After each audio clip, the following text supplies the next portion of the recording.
আলহামদুলিল্লাহ।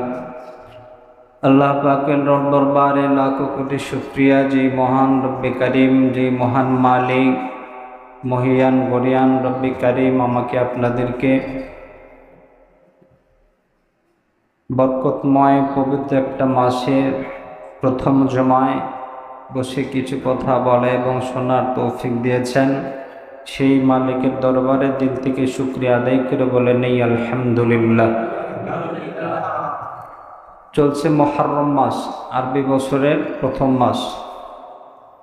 আরবি বছরের প্রথম মাসের নাম মুহররম। আমাদের এটা গণনা খুব কম হয়, অথচ মুসলমান হিসেবে এটাই সবচেয়ে নৈতিক দায়িত্ব ছিল, আরবি মাসের গণনা গুণে রাখা। আল্লাহ আমাদেরকে বুঝদান করেন, যেটা বলেন আমিন। মুহররম মাস সামনে আসতেছে আশুরার দিন। আশুরা সম্পর্কে দু চারটি কথা বলবো ইনশাআল্লাহ। আমার ভাইরা, আল্লাহ তাআলা রব্বুল আলামিন 2,24,000 মতান্ত 1,24,000 পায়গম্বর দুনিয়াতে পাঠাইছেন। যতগুলো পায়গম্বর আল্লাহ তাআলা দুনিয়ায় পাঠাইছেন, প্রত্যেকটা পায়গম্বরকে মৌলিক দুটো কাজ করেছেন। তারা কয়টা কাজ করেছেন? দুটা। একটা কাজ, যেই কাজগুলো আল্লাহ তাআলার অপছন্দনীয়, ওই কাজগুলো থেকে বান্দাদেরকে সতর্ক করা। আর একটা কাজ, যেই কাজটা আল্লাহ তাআলার কাছে পছন্দনীয়, নেক কাজ, ওই কাজগুলোর ব্যাপারে মানুষকে উৎসাহ দান করা। সেই সুবাদে আমার আপনার পায়গম্বরের পরে আর কোনো নবী আসবে না।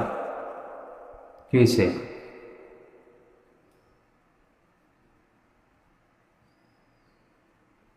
আমার আপনার পায়গম্বরের পরে আর কোনো নবী আসবে না। আসবে না। তাহলে এই উম্মতদেরকে, যেহেতু আগের জামানার পায়গম্বর একের পর এসেছে, আমার আপনার পায়গম্বর বলেন আনা খাতামুন নাবিয়্যিন লা নাবিয়্যা বা'দি, আমি শেষ নবী, আমার পর আর কোনো নবী আসবে না। নবী নাই, নবীর পরে আর কোনো নবী।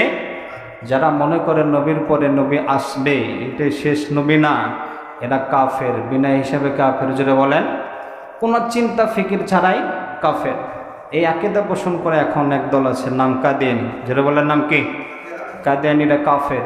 যেটা বলেন কাফের কাদিয়ানীরা কাফের। এটা করবেন। কাদিয়ানীদেরকে যে কাফের মনে না করবে সেও কাফের। কাদিয়ানীদেরকে যে কাফের মনে না করবে সেও কাফের। এদেরকে যারা সমর্থন করবে তারাও কাফের। আমার আপনার পায়গম্বর আর আসবে না দুনিয়ায়। তাহলে এই দায়িত্বটা কাদের? মৌলিক দায়িত্ব ছিল উম্মতদেরকে ভালো কাজে উৎসাহ দেওয়া এবং সমাজে গর্হিত কাজ, আল্লাহ তাআলা এবং রাসূল বিরোধী, নবী বিরোধী যে কাজগুলো, অর্থাৎ খারাপ কাজ, মন্দ কাজ, এই কাজ থেকে মানুষকে সতর্ক করা। এই মৌলিক দুটো কাজ ছিল। এই কাজটা আমার আপনার পায়গম্বর উম্মতদেরকে দিয়েছেন, উম্মতের ওলামা যারা আলেম, এদেরকে দিয়েছেন। সেই সুবাদে আমি একজন আলেম হিসেবে আমারও দায়িত্ব এটা, আপনাদেরকে সতর্ক করা। আল্লাহ তাআলা বলেন ফামান ইয়ামাল মিসকালা যাররাতিন খায়রান ইয়ারা ওয়া মান ইয়ামাল মিসকালা যাররাতিন শাররান ইয়ারা। বান্দা, তোমাকে 60 বছর 70 বছর জিন্দেগি আমি আল্লাহ তাআলা দান করেছি। এই জিন্দেগিটা শুধুমাত্র আমি আল্লাহ তাআলার বিধান অনুযায়ী তোমরা পালন করবা। ফামান ইয়ামাল মিসকালা যাররাতিন খায়রান ইয়ারা, যদি কোনো ইমানদার মুমিন বান্দা একটা নেক আমল কাজ করে, সর্ষে দানা পরিমাণ, জাররা পরিমাণ নেক আমল করে, ওই আমলটাও আল্লাহ রাব্বুল আলামিন মিজানের পাল্লায় উঠায় দিবেন। সুবহানাল্লাহ।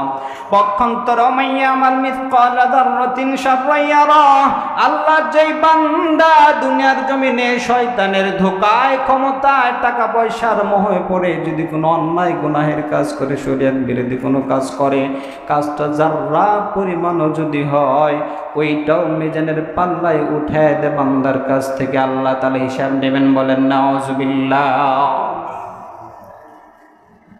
আমার ভাইরা, নেক কাজ যতগুলো আছে তার ভিতরে আমার আপনার পয়গম্বর বলেন রমজানের পরে আল্লাহ রাব্বুল আলামিনের কাছে সবচাইতে প্রিয় আমল রমজানের পরে আল্লাহর পয়গম্বরের কাছে, আল্লাহর পয়গম্বরের জবান দিয়ে বলেন আল্লাহর কাছে সবচেয়ে প্রিয় আমল একটা ছিল জিলহজ মাসের 10 তারিখ রোজা, 1 থেকে 9 পর্যন্ত 10 তারিখ পর্যন্ত রোজা, জিলহজ মাসের 10 রোজা। আর একটা প্রিয় আমল হলো হযরত আব্দুল্লাহ ইবনে আব্বাস রাদিয়াল্লাহু তাআলা আনহুমা থেকে রওয়ায়াত, আব্দুল্লাহ ইবনে আব্বাস আনহুমা রাদিয়াল্লাহু তাআলা আনহুমা বলেন, এই জিলহজ মাসের 10 তারিখ যে রোজা, পাশাপাশি আর একটা রোজা হলো আশুরার রোজা। এই আশুরার রোজাটাও যদি কোনো বান্দা রাখে, এই রোজাটা আল্লাহ তাআলার কাছে রমজানের পরবর্তীতে প্রিয়। সুবহানাল্লাহ। রমজানের রোজা তো রোজা, এর কোনো ফজিলত আলাদা, এর কোনো তুলনা নাই। রমজানের পরে আল্লাহর কাছে সবচাইতে প্রিয় মহাব্বতের আমল আশুরার রোজা, জিলহজ মাসের রোজাগুলো, প্রথম দশকের রোজা। আল্লাহর কোনো বান্দা যদি জিলহজ মাস, এখন তো আমরা পাবো না, চলে গেছে, আগামী বছর আবার আসবে, সামনে আমাদের আশুরার রোজাটা রাখার সুযোগ আমাদেরকে আল্লাহ তাআলা দিয়েছেন। যদি হায়াত দেয় তে রোজা রাখবো ইনশাআল্লাহ। এই যে রোজা যদি রাখি তাহলে ফায়দা কি, উপকার কি, কি লাভ আমার হবে? আল্লাহর পয়গম্বর বলেন, সিয়ামু ইয়াউমি আশুরা আহতাসিবু ইলাল্লাহ। আল্লাহর পয়গম্বর বলেন, যদি কোনো বান্দা আশুরার দিনের রোজা রাখতে পারে, আল্লাহ তাআলা ওই বান্দার আগামী 1 বছরের গুনাহ মাফ করে দিবেন। সুবহানাল্লাহ। আগামী 1 বছরের গুনাহ মাফ করে দেবেন। যদি জিলহজ মাসের 10 তারিখের রোজা, আরাফার দিনের রোজা, এটার ফজিলত কি? এইটার ফজিলত ছিল বিগত 1 বছর, আগামী 1 বছর, 2 বছর, বিগত 1 বছরের গোনা এবং আগামী 1 বছরের গোনা আল্লাহ তাআলা মাফ করে দেবেন। তবে আশুরার দিনের ফায়দা কি? এই রোজা রাখলে এই রোজার ফজিলত হলো আগামী 1 বছর বান্দা যেটা আসে না এখনো আসবে, আগামী 1 বছরের সগীরা গোনা আল্লাহ তাআলা মাফ করে দেবেন। সুবহানাল্লাহ। তো আশুরার দিন আমাদের সামনে আসতেছে। আশুরা বলতে মুহররমের 10 তারিখে আশুরা বলে, আশরণ থেকে আশুরা, অর্থাৎ 10ম দিন। এই 10ম দিনের যতগুলো আমল আমরা পাই, একটা আমল পাওয়া যায়, সেটা হলো রোজা রাখা। ইনশাআল্লাহ আমরা যাদের তৌফিক হয় রাখবো ইনশাআল্লাহ, অনেক ফজিলত আছে। আল্লাহর পয়গম্বর হিজরত করে মদিনায় আসলেন। মদিনায় আসার পর দেখে ওই সময়ের ইহুদি যারা, এরা সকলেই রোজা মুহররমের 10 তারিখে রোজা রাখছে। আল্লাহর পয়গম্বর জিজ্ঞেস করতেছে, ও ইহুদি তোমরা কারা যারা এই আজকের দিনে তোমরা রোজা রাখতেছো, কারণ কি? আল্লাহর পয়গম্বরের প্রশ্নের জবাবে ইহুদিরা বলতেছে, আজকের এই দিনে বড় ইয়ামিন সালিহিন, উত্তম একটা দিন, ভালো একটা দিন। কিভাবে?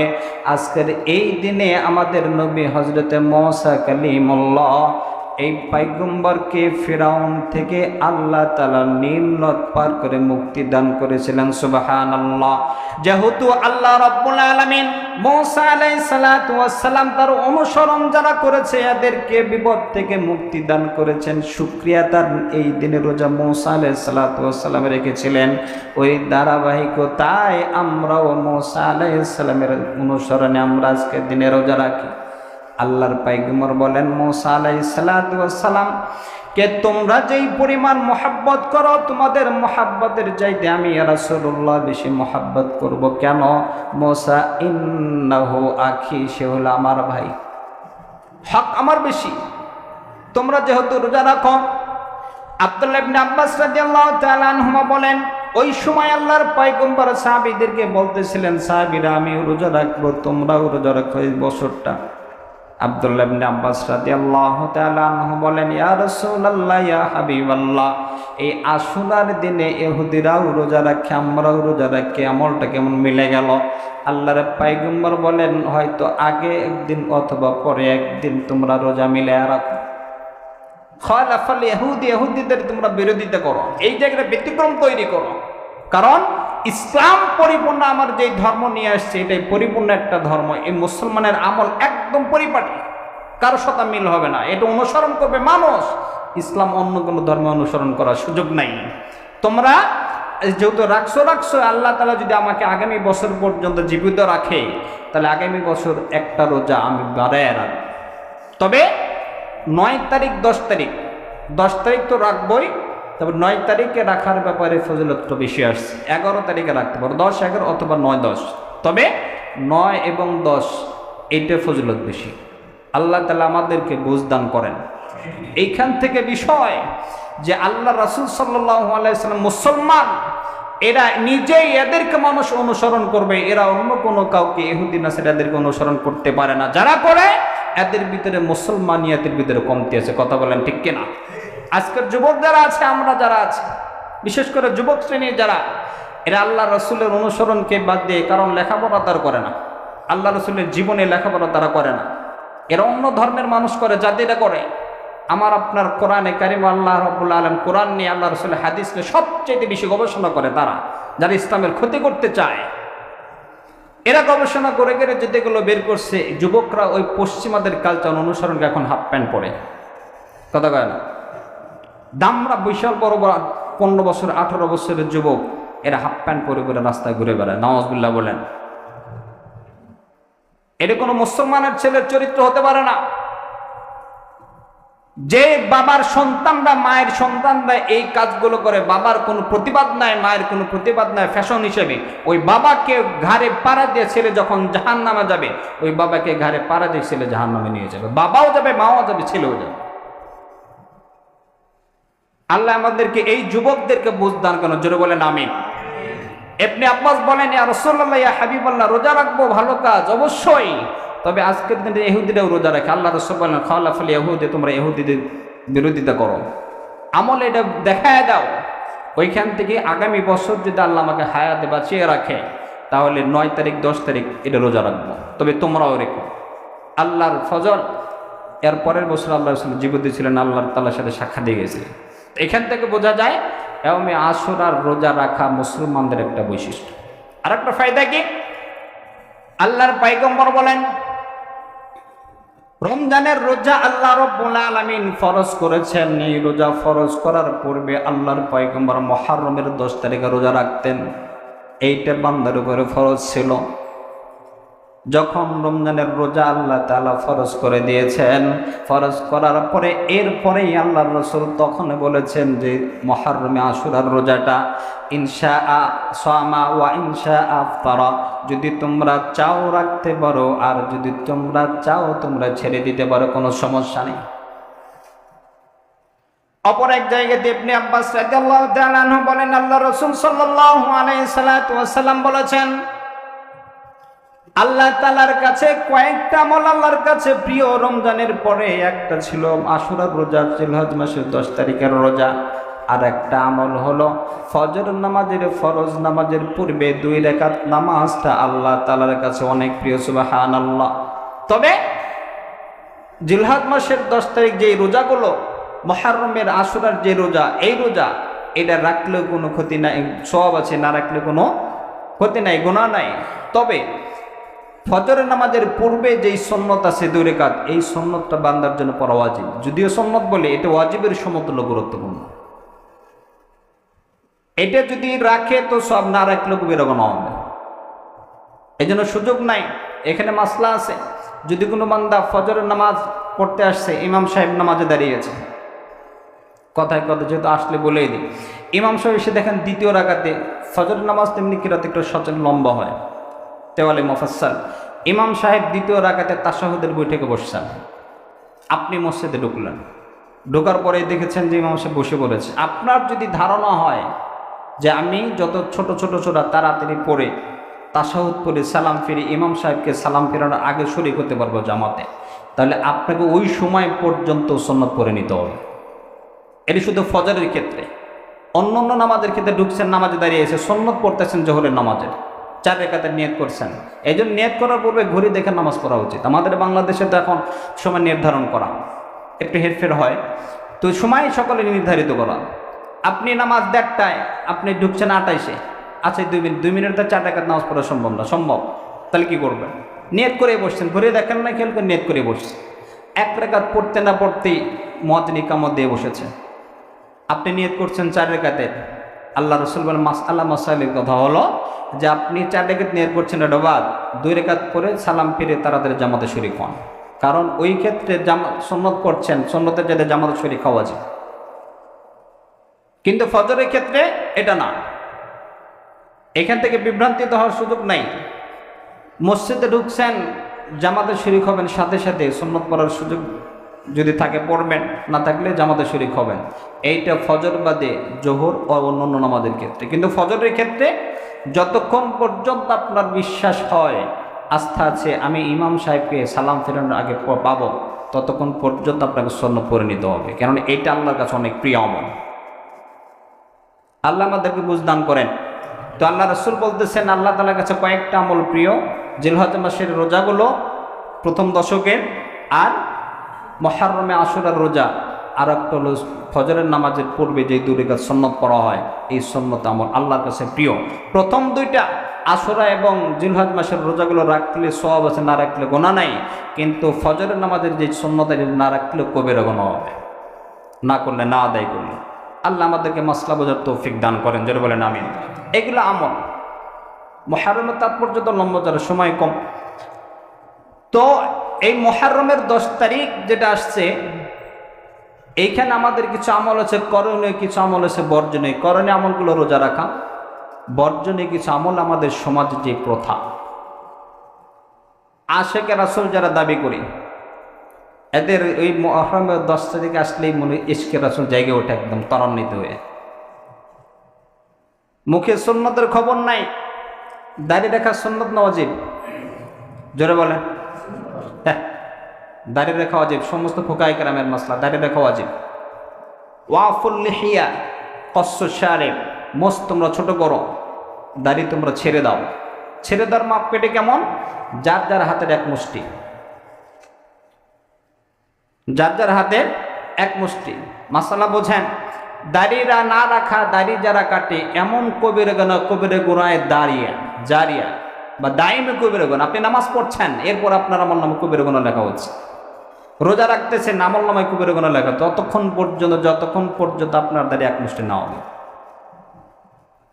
জামার বয়স 40-50 বছর, সেলুনে গেছে, ক্লিন শেভ করে, ফর্ম শেভ, চামড়ার টাইনে, মৃত্যু কাটা যায় না তো, চামড়ার টাইনে কাটতেছে। চাচা কই যাবেন? শ্বশুর বাড়ি যাবো। শ্বশুরে জানে না জামার বয়স 50 বছর হয়েছে, কথা কয় না, জানে না। এরপরে আমরা নিজেদেরকে ছোট দেখানোর ফিকির, ফ্যাশন, এটা ফ্যাশন না, মূলত শয়তানের চক্রান্ত। আল্লাহ তাআলা আমাদের বুঝ দেন। আপনাকে গুনাহ করাবে, 24 ঘন্টা গুনাহ হচ্ছে। নামাজে আছেন, গুনাহ হচ্ছে। রোজা রাখতেছেন, গুনাহ। রোজার ফজিলত কিন্তু কবিরা গুনাহ আপনার আমলনামায় লেখাই হচ্ছে। এই জন্য সাবধান। একটা সুন্নত এমন, যেই সুন্নতটা কবরে আপনার সাথে যাবে, সেটা হলো দাড়ি। তাছাড়া আপনার যা আছে সব কেটে রেখে দেবে, মাজার সুতাটা পর্যন্ত রেখে দেবে। যেই সুন্নতটা আপনাকে শাফাতে কুবরা আল্লাহ রাসূল দেবেন, আপনার জন্য সুপারিশ করবেন, ওইটা তো আপনার নাই। কিভাবে আশিকে রাসূল দাবি করি আমরা? এটা তার মামা বাড়ি, আপনারা যে চাইলে আমার পেয়ে গেলাম, কথা কয় না। বিষয়টা এরকম না। কথা কি আমার না, আল্লাহ রাসূলের কথা, ফুকায়ে কেরামের কথা। তে বলতেছি আমরা হলাম বর্জনীয় যে কাজ, ইশকে রাসূল আমাদের বিশেষ করে 10 মুহররম যে ঘটে, যারা তারিয়া দেখবেন, ঢাকা শহরে আমাদের এলাকায় এক দল আছে, এরা ওই দিন ইয়া হুসাইন করে সমস্ত শরীর রক্তাক্ত করে, মারতেছে, আঘাত করছে। ঢাকা শহরে জাম করে ফেলে। আমি ঢাকা শহরে ছিলাম, লেখাপড়া ওখানেই। এই যে করছে, আল্লাহ রাসূল বলতে যেগুলো সবগুলো হারাম। এদের ইশকে ইয়া হুসাইন ইয়া হাসান বলে যে চিৎকার তারা করছে, আল্লাহ রাসূল হুসাইন রাদিয়াল্লাহু তাআলা শহীদ হয়েছেন আল্লাহ রাসূল মৃত্যুর 50 বছর পরে। কয় বছর? অথচ আল্লাহ রাসূল ওই সময় নিষেধ করে দিয়েছে এই কাজগুলো করা যাবে না। তাহলে বোঝা গেল আমরা ইশকে রাসূলদের দূরের কথা, হুসাইনের পাগল। মূলত হুসাইন রাদিয়াল্লাহু তাআলা কে মহব্বত করে না। যারা এই জাতি, এরা মুনাফিকের দল। এই দলগুলোই হুসাইন রাদিয়াল্লাহু তাআলাকে শহীদ করেছে। ইতিহাস পড়ে দেখবেন, যারা আজকে ইশকে রাসূল দেখায়, এই 10 মুহররম যারা তালবিয়া করে বা এই যে জারি পড়ে নিজের শরীরে আঘাত করছে, এরাই মূলত হুসাইন রাদিয়াল্লাহু তাআলা শহীদ করার পিছনে চক্রান্ত করেছে। ইতিহাসগুলো পড়বেন, ইসলামের ইতিহাস যেগুলো ছিল জানবেন। এই লোকগুলোই এই হুসেন রাদিয়াল্লাহু তাআলা শহীদ করা নিয়ে মুআবিয়া রাদিয়াল্লাহু তাআলা আনহু জলিলুল কদর একজন সাহাবী যে কাতে বহিছিলেন, একে পর্যন্ত গালিতে দ্বিধাবোধ করে না। অথচ আল্লাহ রাসূল বলেন, আসহাবি কান নজুম বিআইয়িহিম ইক্তাদাইতুম ইহতাদাইতুম। আমার জামানের একজন সাহাবী, আদনাব থেকে আদনাব যে সাহাবী আছেন, এই সাহাবীকে যদি কোনো ব্যক্তি অনুসরণ করে, তারকার মতো যদি কেউ অনুসরণ করে, এর সঠিক রাস্তা পেয়ে যাবে। হযরত মুআবিয়া রাদিয়াল্লাহু তাআলা জলিলুল কদর, যিনি কাতে বহিছিলেন, আল্লাহ রাসূলের ওহী লিখতেন, একে পর্যন্ত গালিতে দ্বিধাবোধ করে না। এটা ওই দল, মূলত এর ইশকে রাসূল না। আল্লাহ আমাদের বুঝদান করেন। তো আমাদের ওই দিনে বর্জনীয় কাজ হলো আশুরার দিনে যারা এই যে কাজগুলো জারি করে নিজের শরীরে আঘাত করা, এই কাজগুলো করা যাবে না। এগুলো ইসলামে সমর্থন করেন, আল্লাহ রাসূল নিষেধ করে গেছে। আল্লাহ আমাদেরকে হেদায়েত দান করেন, জোরে বলেন আমিন। ফামান ইয়ামাল মিসকালা যাররাতিন খায়রান ইয়ারা ওয়া মান ইয়ামাল মিসকালা যাররাতিন শাররান ইয়ারা।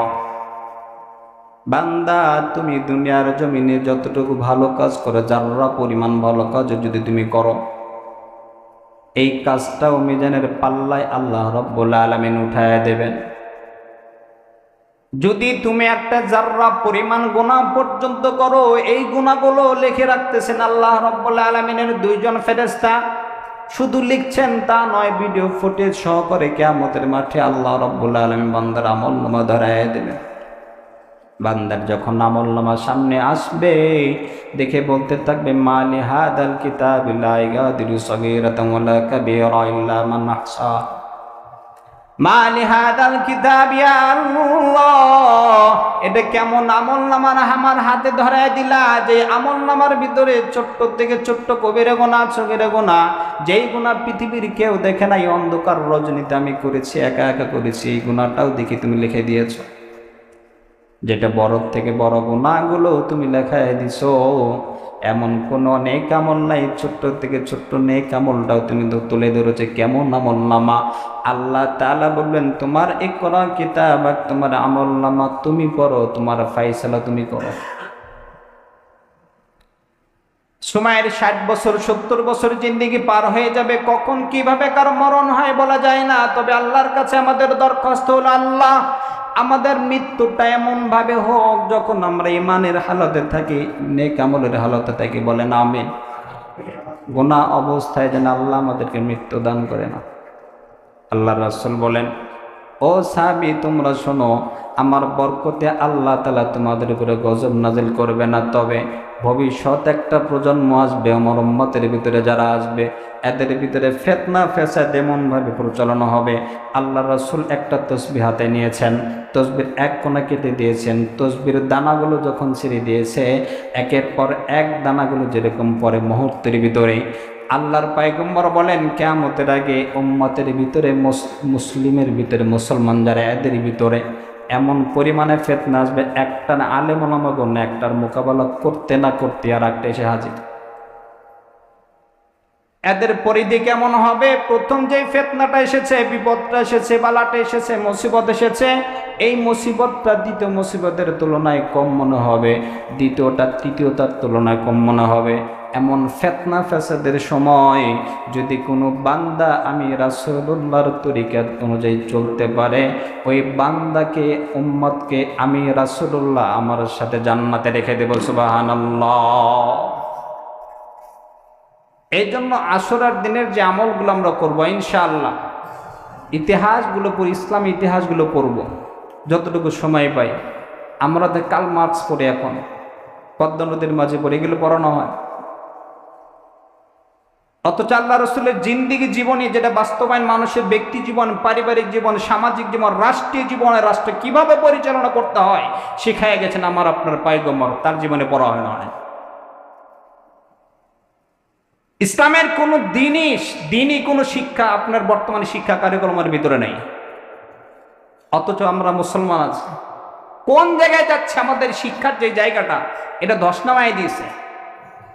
আপনার ছেলে মেয়েকে এখন পড়াবে ডিম ভাজি, ঘুম থেকে ওঠার পরে বিছানা কিভাবে পরিপাটি করতে হয় এটা শেখানো হয়। এটা স্কুলে সিলেবাস তো নাই, কারিকুলামে যেটা এটা তো ন্যাচারাল জিনিস।